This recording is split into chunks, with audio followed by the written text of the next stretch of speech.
ধরমপুর গ্রামে বসবাস করত রামধন। সে ছিল এক অত্যন্ত গরিব কৃষক। এইবার সে গ্রামের মহাজনের কাছ থেকে ঋণ নিয়ে চাষ করেছিল। আবহাওয়া ভালো ছিল এবং মাঠে প্রথমবারের মতো প্রচুর ফসল হয়েছিল। পুরো পরিবারে এক নতুন আশার আলো জেগে উঠেছিল। দেখো সুনিতা, এবার কত ভালো ফসল হয়েছে। ভগবান আমাদের কথা শুনেছেন। মনে হচ্ছে আর বাচ্চাদের খালি পেটে ঘুমোতে হবে না। হ্যাঁ রামধন, এবার পরিশ্রমের ফল পেয়েছি। এখন যদি ফসল ঠিকঠাকভাবে কেটে ঘরে তোলা যায় তবে কয়েক মাস নিশ্চিন্তে থাকা যাবে। পিতাজি, এবার কি আমরা স্কুলে যেতে পারবো? এবার তোকে ভালো জামা কাপড় আর বই খাতা কিনে দেব। আমার জন্য কি আনবেন বলুন না পিতাজি। সন্ধ্যা নামতেই আকাশে কালো মেঘ ঘনিয়ে এলো। শুরু হলো মুষলধারে বৃষ্টি।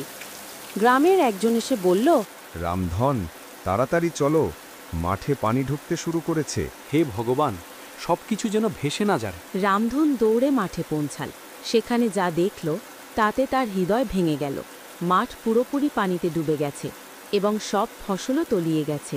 এখন আর কি রইল ভগবান, সবকিছু শেষ হয়ে গেল। এখন বাচ্চাদের কি খাওয়াবেন? ঘরে তো এক মুঠো শস্যও বাকি নেই। রামধানের সব ফসল নষ্ট হওয়ায় সারা রাত ঘুম হয়নি। ঘরে খাবার নেই, তবু সে ঠিক করল হাল ছাড়বে না। ভোরবেলায় পায়ে হেঁটে সে হরিরামের বাড়ির দিকে রওনা দিল। মনে ভয়, তবু বলল নিজেকে, যদি আজ না যাই কাল হয়তো জমিই থাকবে না। রামধন তার বাড়িতে পৌঁছালো। গিয়ে দেখল হরিরাম দাঁড়িয়ে আছে। রামধনকে দেখে হরিরাম কঠোর গলায় বলল, ঋণের টাকা এনেছ?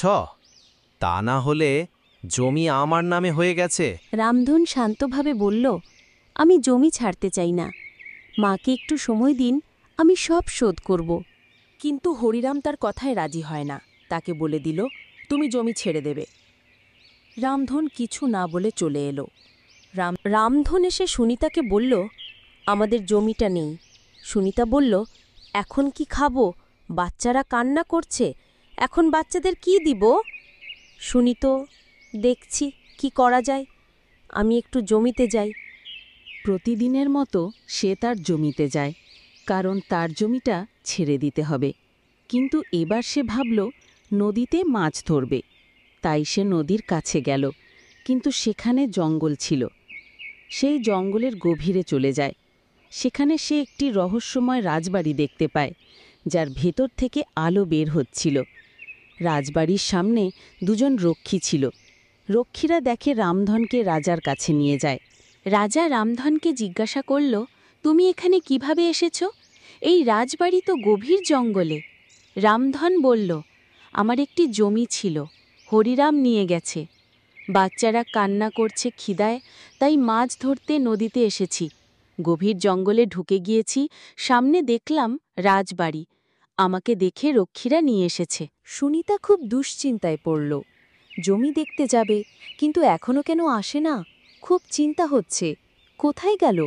রাত হয়ে যাচ্ছে। মা, বাবা কেন এখনো আসছে না? চলে আসবে সোনা, জানি না কোথায় গেছে, কখনো তো এরকম হয়নি।